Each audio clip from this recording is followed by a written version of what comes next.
నమస్తే, welcome to I dream. నేను మీ నందు. ఇవాళ మనతో పాటు స్టూడియోలో ఉన్నారు ఇస్కాన్ టెంపుల్ నుంచి ప్రణవానంద దాస్ గురూజీ గారు. నమస్తే గురూజీ. నమస్కారం అండి. గురూజీ, పూర్వకాలంలో ఏంటంటే గురుకులాలు ఉండేవి. అప్పుడు చదువులు కానివ్వండి అవి అసలు ఇప్పుడు గురుకులాలు తీసుకుంటే ఎన్ని ఉంటాయి అండ్ ఇప్పుడున్న పిల్లల ఎడ్యుకేషన్ గురించి అసలు మీరు చెప్పాలి ఏంటి? యాక్చువల్గా పిల్లల ఎడ్యుకేషన్ సిస్టమ్ మార్చాలి మనం మంచి సంస్కృతి సాంప్రదాయాలతో. కానీ ఇప్పుడు చదువుకున్న ఎడ్యుకేషన్ అండి దానివల్ల ఏం యూజ్ ఉంటుందో అర్థం కాకుండా ఉంది. మిస్లీడింగ్గా కూడా కొన్నిసార్లు ఉంది. గురుకులం అంటే practical life, close to the nature. గురుకులంలో ఉండే వాళ్ళు చక్కగా అరణ్యానికి వెళ్ళి కట్టెలు తీసుకుని రావటం, నది దగ్గరికి వెళ్ళి స్నానం చేయటం, పశుపక్షాదులతో వాళ్ళకు ఒక సంబంధం ఉండేది. వాళ్ళు సొంతంగా పొలాన్ని పండించుకోవటం, చక్కగా గురుమాత వాళ్ళ దగ్గర కూర్చొని అన్ని విషయాలు గురుకులంలో చదువుకున్న వాడికి అన్నీ వస్తాయి. వంట చేయటం వచ్చు, బాధ్యత తెలుసు, ఎలా పొలాన్ని పండించాలో తెలుసు, శాస్త్రాధ్యయనం తెలుసు, ధర్మ మార్గం అంటే ఏంటో తెలుసు, స్త్రీని ఎలా రెస్పెక్ట్ ఇవ్వాలో తెలుసు. ఇవన్నీ కూడా నేర్చేసుకుంటారు గురుకులంలో. కానీ ఇప్పుడు ఈ మోడర్న్ ఎడ్యుకేషన్ వల్ల ఏమొస్తుందో అనేది ప్రశ్నార్థకమే అవుతుంది నిజంగా. అందుకే చెప్తారు కదా, విద్యా వినయేన శోభతే అని అంటారు అనమాట. హ్యూమిలిటీ, ఆ వినయం నేర్పించట్లేదు ఇప్పుడున్న విద్య. కానీ అప్పుడు గురువు గారి యొక్క అధీనంలో ఉన్నప్పుడు పర్సనల్ రిలేషన్షిప్ గురువుకి అందరి శిష్యులతో ఉండేది. ఎవరెవరికి ఎలా ఎలా ఏం చెప్తే వాళ్ళు మారుతారు అనే విషయం గురువు గారికి తెలిసి ఉండేదన్నమాట. కానీ ఇప్పుడు టీచర్లు ఏమనకూడదు పిల్లల్ని, తెలుసు కదా, స్కూల్లో గట్టిగా తిట్టినా కొడితే ఇంకా స్కూల్ నుంచి తీసేస్తారనమాట. అంటే కేవలం కొట్టి నేర్పించాలి అని మేము చెప్పట్లేదండి, కానీ క్రమశిక్షణ అవసరం. కాబట్టి ఆ యొక్క ఇప్పుడు పిల్లల లోపల అది నశిస్తూ ఉంటుంది. అటు టీచర్స్ కూడా మెకానికల్గా they are doing their job. కానీ గురుకులం ఒక వ్యవస్థ టీచర్ స్టూడెంట్ని ఒక అనుసంధానం, ఒక రిలేషన్షిప్తో, ఒక గౌరవంతో, ఒక రెస్పెక్ట్తో ఇద్దరిని దగ్గర తీసుకొచ్చే ఒక వ్యవస్థ. ధార్మికంగా భగవంతుడు, శాస్త్రము, ధర్మము కేంద్రంగా సమాజాన్ని మొత్తం కూడా ఉద్ధరించే విధంగా గురుకులంలో నుంచి బయటకు వచ్చే పిల్లవాడు నిలబడతారనమాట. కాబట్టి అటువంటి గురుకులాలు ఇంకా మనందరి యొక్క ఇంట్రెస్ట్. ఇప్పుడు గురుకులం పెడితే ఉందండి పిల్లలు రాకపోతే?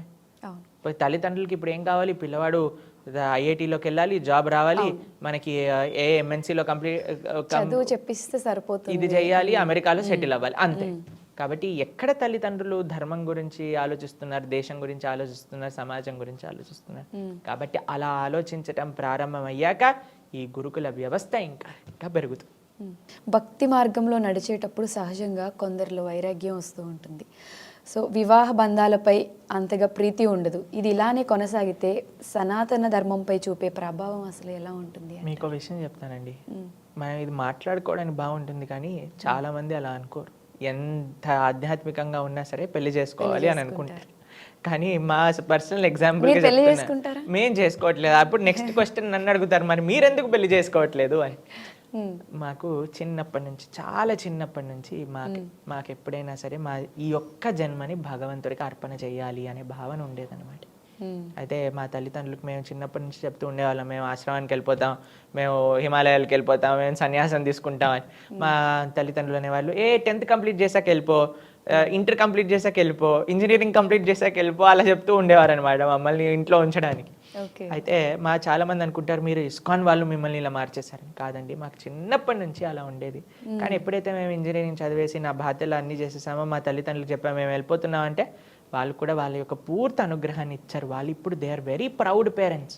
వాళ్ళు ఏమంటారో తెలుసా? ఎవరు వచ్చి అయ్యా మీకు బాధ ఏదా అంటే, ఎందుకండి బాధ, భగవంతుడి యొక్క సేవ చేస్తున్నారు, సమాజాన్ని సేవ చేస్తున్నారు, ఇంతమందికి మంచిగా ధర్మ మార్గంలో నడిపిస్తున్నారు, కాబట్టి మాకేం బాధ లేదు అని అంటారు.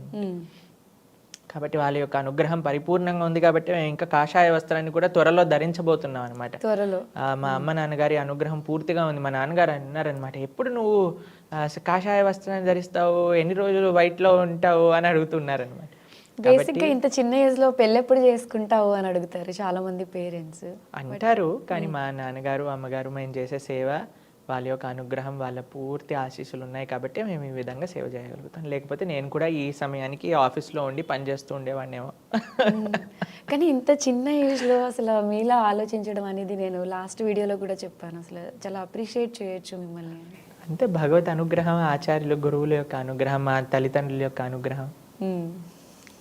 చాలా ముచ్చటగా ఉంది గురువుగారిని చూస్తుంటే. ప్రపంచంలో ఏ ఒక్క వ్యక్తి కూడా ఆకలితో పడుకోకూడదు అనేది ఇస్కాన్ మెయిన్ మోటో. మరి దీన్ని ఫర్దర్గా డెవలప్ చేయడానికి అంటే మీరేమేమి తీసుకుంటారు? చాలా విశేషమైన ఒక స్కీమ్స్ ద్వారా ఇస్కాన్ ప్రయత్నిస్తూ ఉంటుంది. అన్నామృతం, అక్షయ పాత్ర, చాలా కృష్ణ భక్తులు, ఎన్నో ఆర్గనైజేషన్స్ చెందిన వాళ్ళందరూ కూడా కలిసి దీనికోసమని ప్రయత్నిస్తూ ఉన్నాం. కోవిడ్లో ప్రతిరోజు కూడా 5 లక్షల మందికి, కేవలం ఢిల్లీలో 5 లక్షల మందికి పైగా ప్రసాదాన్ని సమర్పణ చేశారనమాట. ఫుడ్ రిలీఫ్కి. దానికి చాలా మంది గవర్నమెంట్ వైపు నుంచి, సెంట్రల్ గవర్నమెంట్ వైపు నుంచి ఎంతో అప్రిసియేషన్ దక్కింది.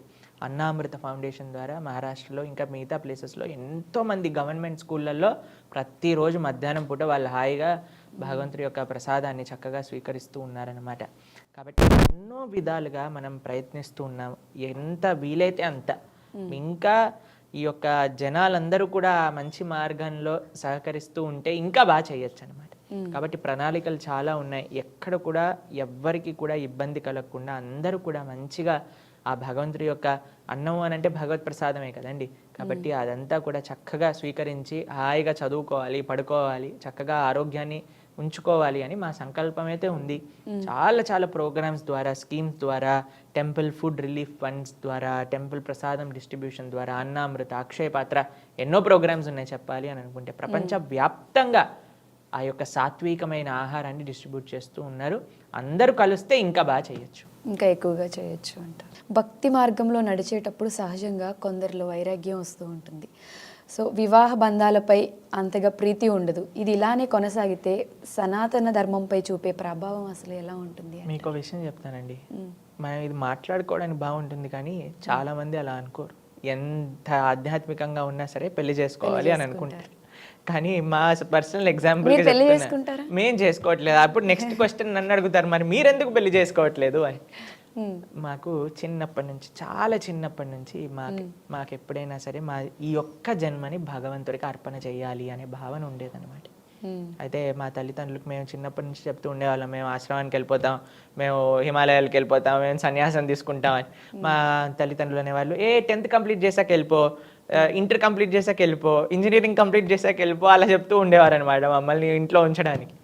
అయితే చాలా మంది అనుకుంటారు మీరు ఇస్కాన్ వాళ్ళు మిమ్మల్ని ఇలా మార్చేశారని. కాదండి, మాకు చిన్నప్పటి నుంచి అలా ఉండేది.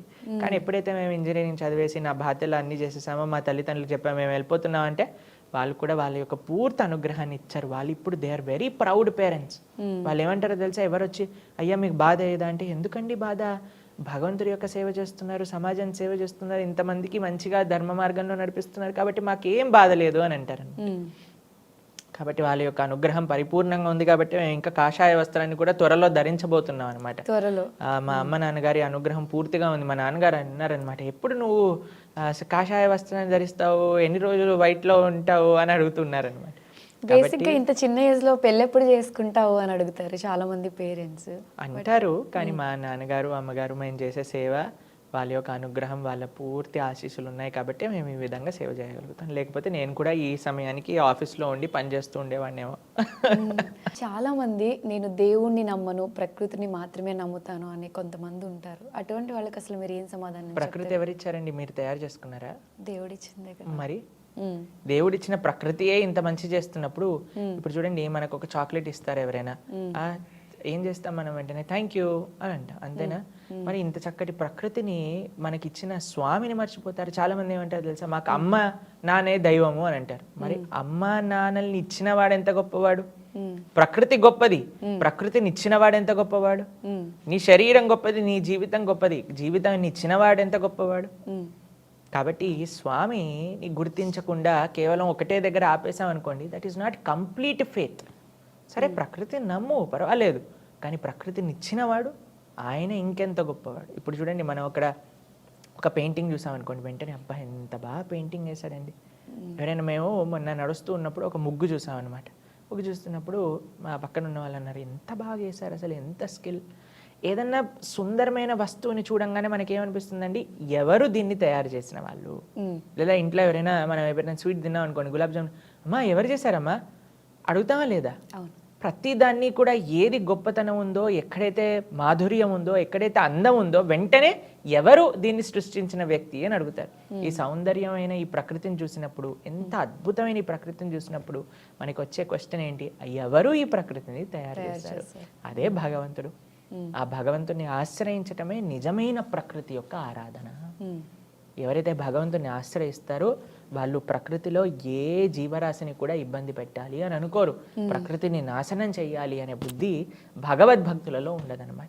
కాబట్టి అందుకే మన శాస్త్రం complete wholesome way of respecting ప్రకృతి ఈజ్ రెస్పెక్టింగ్ గాడ్.